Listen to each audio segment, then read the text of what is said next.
Seoul, Korea, and welcome to GOMTV.net. Tastes and our toasts here, and we're back in our normal seats. Yeah, we're in our crow's nest up here. Yes. I don't know, I feel like a pirate or something. It's nice to be back up here, though. Yeah, it's really nice. We got kind of a special day for you today. It's going to be 2 best of 3s and a best of 5. Yeah, and this is for the last slot in the WCS season finals, which for this time, Korea gets 5 slots. The host area gets the 6th slot. So last time it was Korea, we had 6 Koreans going. This time it's Europe, so we have 5 Koreans going. So it's going to be an interesting day today. Definitely a very important slot, because if you go there, you get way more WCS points. Way more. Absolutely. Like, you actually need to make it there if you want to go to BlizzCon, basically. Yeah. So, for our 4 players here today, a lot is on the line. This is going to be a bit of a marathon. Kind of like a normal Codas day, you got potentially a lot of games up ahead, but here we're ending with a best of 5. Best of 5s take a lot more planning when you go into them than a best of 3, so it's going to be interesting. In another way as well, because they don't know exactly what race they're going to be up against in that best of 5, so we're going to have a cool little mini finals, if you will, here. We're going to get to see an improv setup of which builds are going to be delivered. And there's a lot of different matchups it could be, because the first match is going to be a PVZ and then a TVZ. So we could have a ZVZ, a TVZ, a PVZ, or a TVP. So that's like a lot of different matchups that we could possibly have in that last match. So today's going to be cool. Again, tell your friends to tune in here. I know a lot of people don't know about this little event here today. Tell them to tune in here at GOMTV.net. I don't know what a Twitch channel is exactly. So I just tweeted GOMTV. GSL, but. Yeah, but tell them to tune in no matter what, because today's going to be a lot of fun. Oh, yeah, it's fantastic matches. Before we were casting back over there on the main stage, so it feels kind of funny now to be back up here where we were before. Yeah. Now, here here's the lineup for the matches we're going to be playing today here. It's going to be first against Symbol, a PVZ, and after that, Supernova against Sulky, and then it's just the winner of those 2 matches. That's right, Tasteless. A couple of really good matches. Like, first for Symbol could be quite nice. Even though first really underperformed before, there's not a lot of pressure here, because while, yes, you want to get that WCS season finals, it's a lot different from, hey, first, if you win this, you're almost in the finals. Exactly. So that should be a really good match. And then Supernova versus Sulky, we get to see, really, Supernova, how good is your TVZ? Because you're playing the best Zerg in the world. Yeah. Now, for predictions coming in here, I'm going to side with first. Yeah. Against Symbol. I really like his builds, and he's had a lot more time to prepare. For instance, against Symbol, the best of 5, that might be another story. Supernova against Sulky, I guess I'm supposed to say I think Sulky wins. You're supposed to, and you should. So is that what you're saying? Is this a prediction for you, Artosis? Well, I'm saying, yeah, Sulky's going to win that. And as far as the first match, it's a lot closer. It's a lot harder. Like, first could win. Well, Symbol has been evolving a lot with his play style. He's proving to be not somebody that had their era or what they were doing worked and then they went away, which you actually see a lot in RTS games. Somebody approaches the game a certain way. And, the way they approach it, like, catches people off guard, or it works on the maps that they have at that point in time. And then people catch on, and they oftentimes just hard counter it. Say, well, he does this. I'm just going to, I'll make 3 command centers early, or, I'll do this timing. And some of those players fade away. But Symbol is somebody who was known for the best endgame that a Zerg could offer. People figured that out, so they tried to kill him off early. He completely switched it up with all these crazy timing attacks. True. But I'm still going to go with first, because the way he's playing, I think, is one of the hardest ways to prepare against. That's true. He has like really great plans all the time, except that last match against Bomber. It was like really disappointing. But his PVZs in the season have been great. But I have to side with Symbol. This guy has played more pressure matches than almost anybody. Right. And I'm kind of feeling Symbol here. Okay. You're thinking 2-1 Symbol. Yeah, I think first will probably end up taking a game. And if first won, I wouldn't be super astounded. Well, this one, in the other match, the match involving Sulky and Supernova, I really think that Supernova is going to have a hard time in this. Certainly. And to wrap it all up, Tasteless, I would say Sulky's going to win this spot. I think he's the best player out of these 4 easily. I would expect him to win. Here's a closer look at our player first here, WCS Korea ranking 17. Now, first is somebody who, if you've been following us since Wings of Liberty, I guess you could say old school StarCraft 2, back year one of GSL. First might be a new name to you. Could be. He's only been around in a lot of the matches that Artos and I are casting. This might be the first time you've heard of it. I almost made that joke. And I'm like, nah. You're like, that's why I can always count on you, Artie. I back you up. If you're too much of a wimp to make a joke, I'll do it, Tasteless. Yeah, I really wussed out of that one, man. You did. I'm going to give you a wedgie after the cast for this. Give me a swirly. So, yeah, first is a solid player. He's definitely one of the newer players here, if you only watch Artos and myself. But he's very good. Very strong. I was really surprised with his performance against Bomber. That was the worst that I've seen out of him. Almost shocking. But I feel like, with somebody like First, PVZ is his matchup. I disagree a little bit. Think so? My favorite for him is his PVT, and it always has been. Like, I've just always been a big fan of it, but I tell you, against Bomber, you'd think it was his worst matchup. Yeah, that matchup left a bad taste in my mouth. Yeah. Now, here is Symbol. It was like drinking orange juice and brushing your teeth. If you're, you know what you can also do to mess up your taste buds is you drink orange juice and then eat a candy cane. Oh, yeah. And your taste buds go insane. Same sugar flavoring when combined with an acid. The more you know, guys. So he's got WCS Korea ranking at number 4. And Symbol is one of these guys we keep expecting him to be a champion, but he never quite gets there. He doesn't, and maybe he'd have a shot at the WCS season finals. There's a lot of great players going to be there, and he's someone that kind of steadily gets through everybody. You don't ever see him eliminated early from a tournament. That's a good way to put it. And that's something that can be helpful in a weekend tournament like that. Absolutely. So here is the maps that we're going to have. Map 1, Belshire Vestige. Map 2, Newkirk Redevelopment Precinct. And if we go to Map 3, it's going to be Whirlwind. So if you're first going into this, you probably want to just do a 2-0 because Whirlwind's going to be a tough match, especially against somebody like Symbol. You have to carefully choose your strategy for Whirlwind against Zerg. Yeah.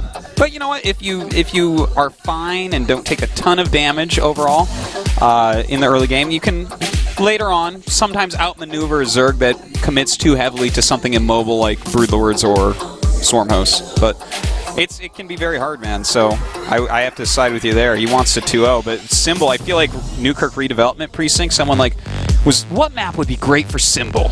Let's make that map. Because this guy will What map can you turtle on and be so rewarded? Yeah. What map just rewards you for remembering to make infinity spines and spores? Yeah, and of course you can follow that with the Swarm Host. Yeah. Like, well, we can't use Daybreak anymore, so it's going to be Newkirk. And So I think that one, I think that's a map that first should go for, like, if he's going to go for 1-2 base attack here, that might be the map for it. I got to agree with that.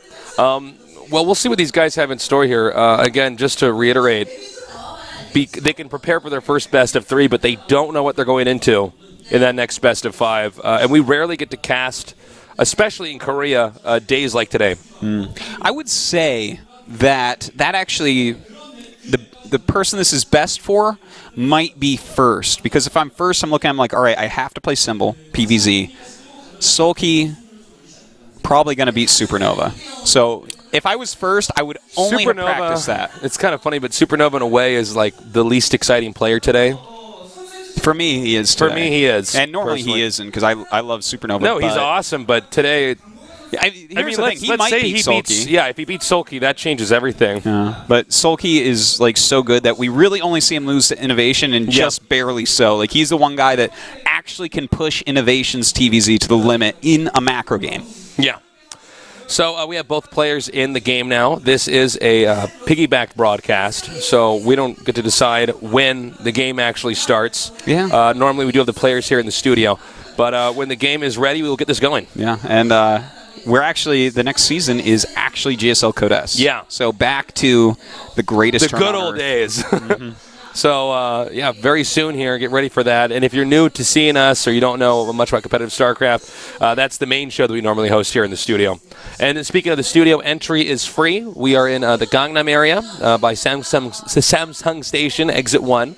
And, yeah, come check it out. And if you're listening to us right now inside the studio, You'll notice that we're not on the main stage and you have to wear a headset. I'm sorry about that. It's just that's the way it is today. So yeah. So going into this, you think on this map, First is probably going to win on this because you said 1-2 First, and I don't think that you believe that First will beat Symbol on Newkirk. Yeah, well, I would say Newkirk is the best chance for, like, if it goes That's late. the best Symbol map, and it's funny because Whirlwind's involved here. Normally, any map that Whirlwind is involved and there's a Zerg involved, that's the easiest map to say this is the map Zerg's going to favor. Well, Symbol is the ultimate crawler Zerg, and any map that, like, Spines and Spores are good on, this may sound silly, but that's, like, what he's absolutely best at. Like, that's when I think of Symbol, I always remember back to, like, especially his series against Seed and stuff, especially on maps like either Daybreak or Cloud Kingdom or something, where he's just like, no, I have like 50 Spines and 20 Spores, and you can't harass me. And slowly but surely I'm going to kill you. And that's definitely something that he could do on that map. But yeah, I would say Belshir is going to be probably the best chance here for First. If he loses here, it's going to be really, really difficult. Yeah. And I like the map PVZ a lot. With First, one of the things I love about him is he's somebody that I can definitely study and learn from. Mm-hmm. And, you look at somebody like Rain, because he's another person I always remark about. Rain is somebody who absolutely you want to study if you're laddering, but I feel like First is somebody you would want to study, assuming you're playing Protoss, if you want to prepare for a best of 3 or a best of 5. Okay, that's fair. Because with Rain, like, for his best of 3, best of 5, best of 7 scenario, he's like, well, I'm just so much better than them. I'm just going to make sure I don't die and then kill them. It's like, all right, well, that's not necessarily the best way for everyone to play in those situations. By the way, Symbol again with a towel there. We've seen a few times where he's doing that. Keeping his hands dry. Some of these guys get nervous, get a little bit sweaty palms. Picking a page out of Gumiho's book there. Yeah, man. That's from when he beat Gumiho in that match. It's the towel, Zerg. He won it like it's a special item in a boss battle. Instead of taking, like, his ear or his tongue. That's what we need is unlockables for all the pro gamers each match they win. It's like you get Marine King's finger. It's that would actually be cool. He gets to choose which one. All right, it looks like we're ready to start this match. Over here in the bottom right, we have our Protoss player. Will he win in this best of 3? We'll see soon. He is. New challenger, LGIM First.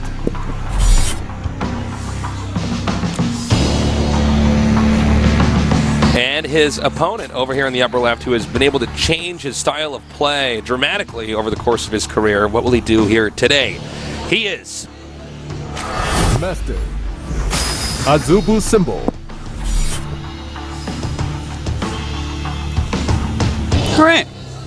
So, how's it going, man? It is really hot today. Yeah, it is really hot. Did you hear those thunderstorms we had earlier today? I did. They were so loud. There was like so much lightning. I have an office where I have like soundproofing in the window. Like, right. I don't want the sun. I don't want sound. Yeah. I live next to train tracks. Like. Yeah. And the lightning was so bright that I could see it bouncing off my walls into my office. I was really? like, oh my god, craziness here today. Yeah, the weather here in Seoul has been a little crappy lately. Now we have a scouting probe coming out here, and it looks like we got the gateway coming down here. This still a high chance it's just going to fast expand. Yeah, I would say definitely. This is actually what he's doing with this scout timing with the gateway expand is he doesn't want to have to make his gas and core before his Nexus. Now he spotted that drone coming out there, and it looks like that drone actually wanted to loop around and make a hatchery, but he's already forced Zerg to plant a spawning pool now. Mm-hmm. And that's nice. He's going to block that hatchery a little bit, get a really quick expansion himself. He realizes that there's no reason for him to necessarily get his gas and cybercore as we see, and his Nexus is going to be just about as quick as the hatchery here, and that's without a forge. That's great. Well, this is kind of the newer version here in Protoss versus Zerg openers compared to the older ones, which were a little bit more about walling in. Actually, I should say a lot more about just walling in early on. And, I actually prefer this way to play a lot more. Do you like the, between the two gateway expands, the one where you get the gas and the core, and this one, which one do you like? I actually like the one where the second, the ladder. Oh, okay. So you actually like, wait, which one did I ask second? The core. Okay. So you like a little bit quicker harassment, a little bit slower on the economy. Yeah.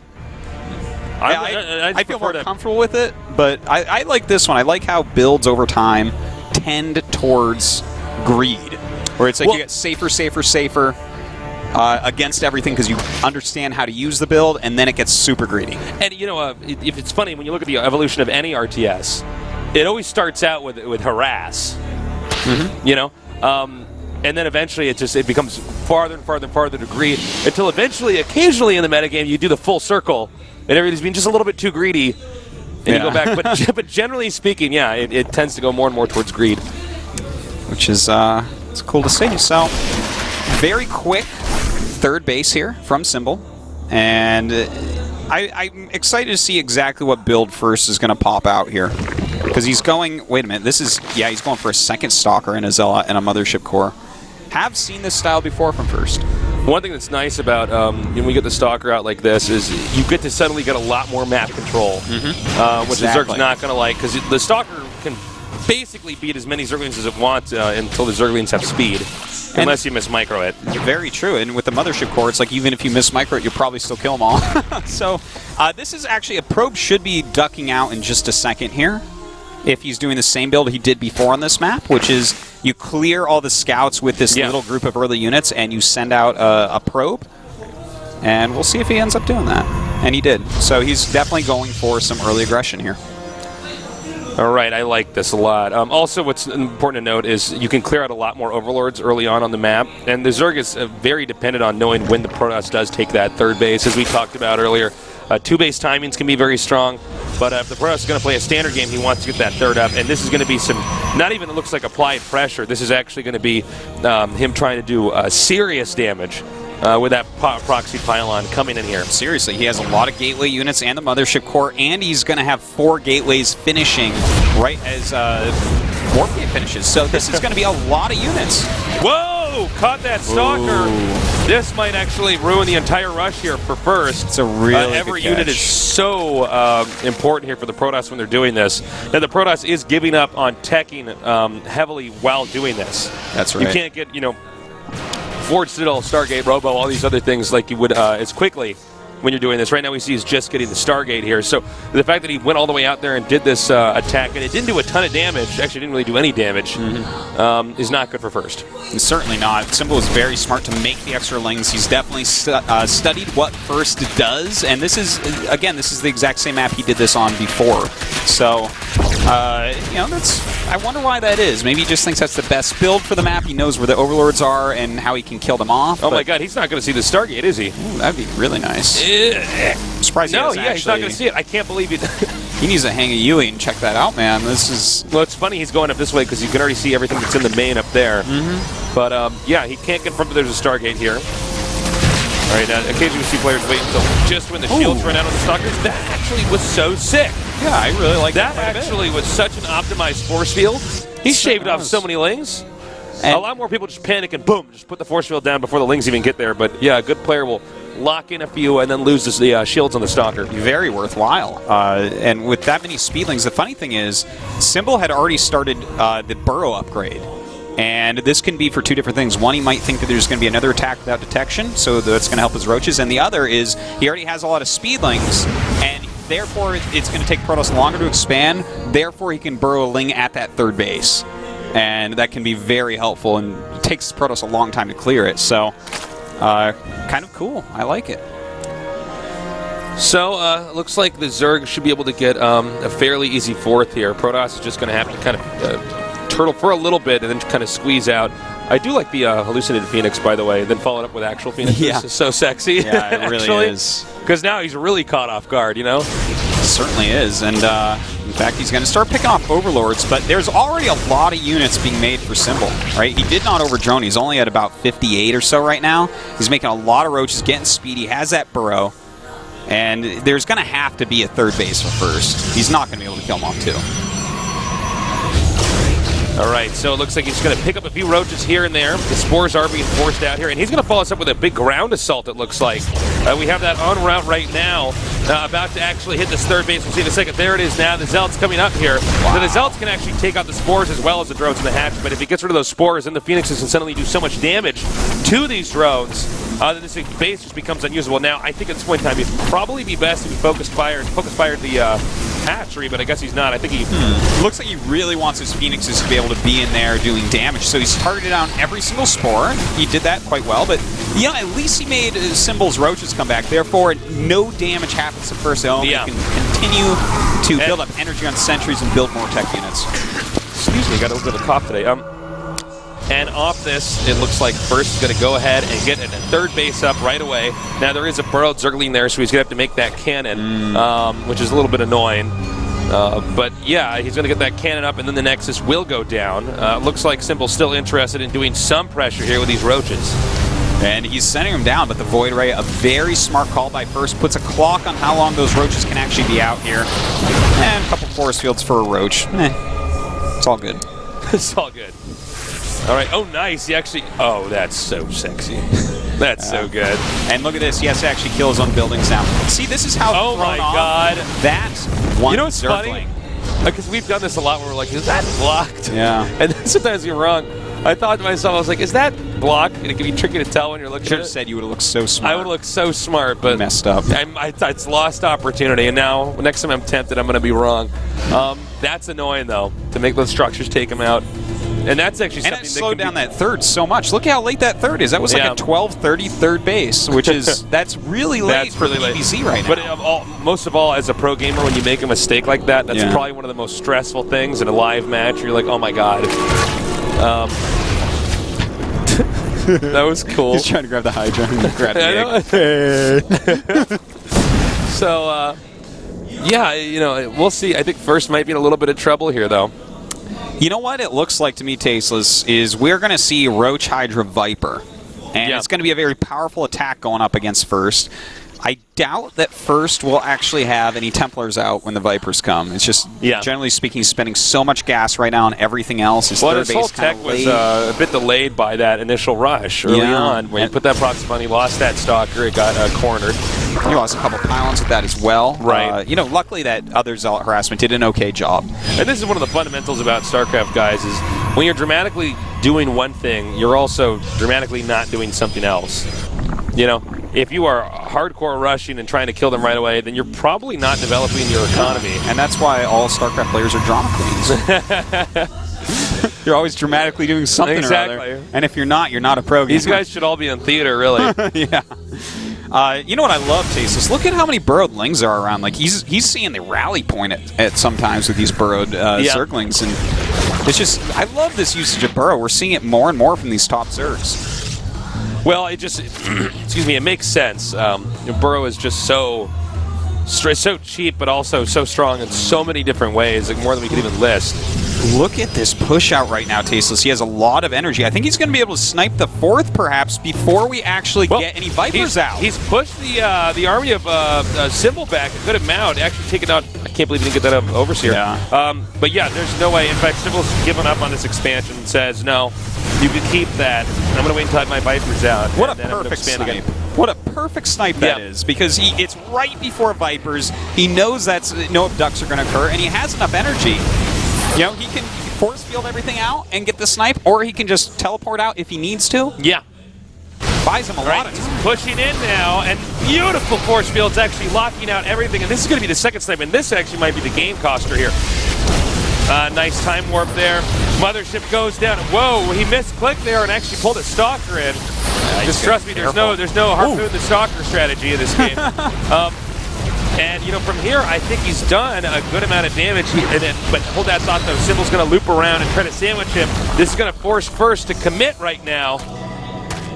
Well, you know what? He's killed 2 bases for Symbol. That's fantastic, but he did lose every sentry and all the Colossi. We do have one more that rallied down. Does he have energy on those Vipers? He does not. Okay. If he did, this would be looking a little bit different than it is right now. Because even just having one Colossi makes a huge difference. Second Colossi, though, at the bottom here, gets pinned and taken out. Nice Blake micro. And you know what? It looks like First has just barely done it. Yeah, this is ridiculously good play by First. Symbol doesn't really have a lot that he can do from here. He's lost way too many units. The Phoenixes are somehow still alive, picking off extra units. And, I mean, look at this. This is how First is playing so well today. This is I'm so sad considering for him. he had a bumpy start here. Yeah, yeah. I was pretty sure that after that our initial rush was denied, because that's usually pretty tough for Protoss to recover from. No, he's playing very, very well. I'm quite impressed. With play like that, man, it's so fantastic. Just everything about how he played that, how he moved out at exactly the right time. He used his force fields. He picked off 2 hatches. The fact that his Phoenix was still alive. Yeah, it's beautiful. It is great, fantastical play. Like, you know, I thought this matchup would be close. I think it might be a lot closer than even I thought. Well, we'll see. I mean, he's won this one, but the next 2 maps are definitely maps that Symbol should be able to play his best games on. Exactly. They're going to be a lot harder for first, I think, as it gets later in the game. But if he has sharp attacks like this, still, he's going to do a great job. There's almost no way that... Oh, that was a sick play. Yeah. That was the blink car wash right there, man. Well, from here on out, it should be easy for first to finish him. All right, look, the wax treatment is like wax off. Okay. Man. Oh, that was God. Like way too many references all at once. They didn't like even fit together at all. Yeah. That was actually like a joke coming from a schizophrenic brain. That's actually what that was. Oh, that's so funny. So... You're so funny. You and only 2 other crazy people would truly understand how funny that is, man. Yeah. The other guy has to call his friend up on his Play Sesame Street phone to tell him, man.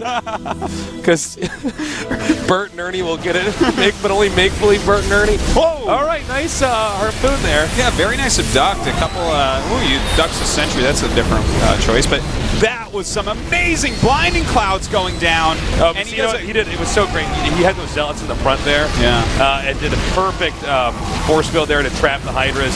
That I was going to say that should be GG, and there it is. First winning the first game for the first time ever. No, really nice play by first. Well, he's still laughing about that joke. So funny. What you said was so funny. Unbelievably good Protoss play right there. See, this is what he was showing you the entire tournament except against Bomber. Yeah. Where he played like way below what his normal level is. But that was fantastic. And Symbol has to be thinking, wow, this is going to be extremely tough. Symbol has to play his absolute best CVP. If he plays his best, I feel like still this is going to be a very good match. But yeah, first has set the bar very high for the rest of the series. And the rest of the day, in fact. Well, you got to remember that Symbol knows the next 2 maps should be his, but that's still a bit concerning because he was playing so... Are you still going to laugh? Is that butter going to come out of your nose? You're still laughing about that joke? Yeah, that was really funny. Like, that joke you said just touched me just right, Tasteless. You hit my funny bone with that, and I'm not talking about the elbow. Only for you, Artosis. So our next map's going to be Newkirk Precinct. And this is a map where, yeah, I think, we talked about earlier, we should expect to see a 2-base timing here from first. You don't want to go to the end game here? Especially after winning game 1, I think it's a great plan. Sure. Because, Whirlwind is not like this map where if it gets super late game, 100% you're going to lose to Swarm Host. Because this map, like, you get super late game against Symbol. We're and I'm pretty sure the game is going to I got startled all of a sudden. Yeah. All right, so the game is now loading up. And we will be into that in a moment. People saw what we really look like. I was like, am I balding on the back of my head? Tasteless sits all the way with his head down like an ostrich in the sand. It's like there's nothing to be afraid of, Tasteless Ostrich. So the game is now loaded up, and we are ready to get this going. Again, it's a 1-on-1 map. I don't know if we're going to have any crazy cheeses or not. You never know what to expect, especially from a player like First. Yes. Let's get into that, man. All right. And we're ready to go into the game.